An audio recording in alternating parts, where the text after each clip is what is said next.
আসসালামু আলাইকুম মাছ চাষি ভাই বন্ধুরা, দেশ এবং দেশের বাহির থেকে যেখান থেকে আমার এই ভিডিওটি দেখতে পাচ্ছেন, ভিডিওটি ভালো লাগলে একটি সাবস্ক্রাইব করে রাখবেন পরবর্তী নতুন ভিডিও দেখার জন্য।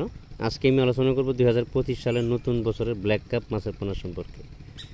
চাষি ভাইরা, আপনাদের পুকুরে যাদের পুকুরে শামুক, অতিরিক্ত শামুক বা ঝিনুক, ময়লা আবর্জনা আছে, এই ব্ল্যাক কাপ মাছের পোনাগুলো পুকুরে ছাড়তে পারেন।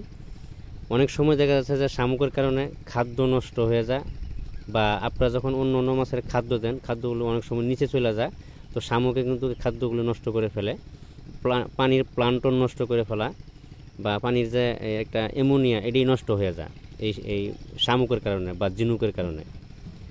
আপনারা এই ব্ল্যাক কাপ মাছের পোনাগুলো পুকুরে ছাড়ার পরে শামুক খেয়ে এই মাছগুলো দ্রুত বড় হবে, বা পুকুরের যে খাদ্য বা পানির প্লান্টন এটি অনেকটাই নিয়ন্ত্রণে আসবে।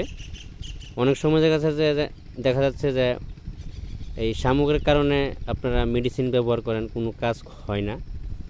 তো ব্ল্যাক কাপ মাছের পোনাগুলো যদি পুকুরে ছাড়েন, শামুকগুলো খেয়ে, ঝিনুকগুলো খেয়ে এই মাছের পোনাগুলো দ্রুত বড় হবে। আমরা এই পোনাগুলি সারা বাংলাদেশে হোম ডেলিভারির মাধ্যমে বিক্রি করে থাকি। আমাদের কাছে 4 ইঞ্চি, 5 ইঞ্চি, 2 ইঞ্চি, 2.5 ইঞ্চি, 6 ইঞ্চি, 7 ইঞ্চি সকল ক্যাটাগরি লাইনের সকল প্রকারের মাছের পোনা আমাদের কাছে পাওয়া যাচ্ছে। আপনি চাইলে আমাদের হ্যাচারিতে এসে হ্যাচারি ভিজিট করে মাছের পোনা সংগ্রহ করতে পারবেন, এবং কি আপনি চাইলে আমরা সারা বাংলাদেশের যে কোনো প্রান্তে হোম ডেলিভারির মাধ্যমে এই মাছের পোনাগুলো বিক্রয় করে থাকি। অবশ্যই মাছের পোনা সংগ্রহ করার সময় এ গ্রেডের যে ফার্স্ট গ্রেডিংয়ের যে বড় ব্রড মাছ থেকে যে উৎপাদিত পোনাগুলো আছে, এই ধরনের মাছের পোনা আপনাদের সংগ্রহ করতে হবে, তাহলে মাছ দ্রুত বড় হবে। দ্রুত বড় হয় মানে কি, যদি 4 ইঞ্চি, 5 ইঞ্চি মাছের পোনা ছাড়েন, তাহলে দ্রুত বড় হয় শামুক, বড় বড় যে শামুকগুলো আছে এই মাছের পোনা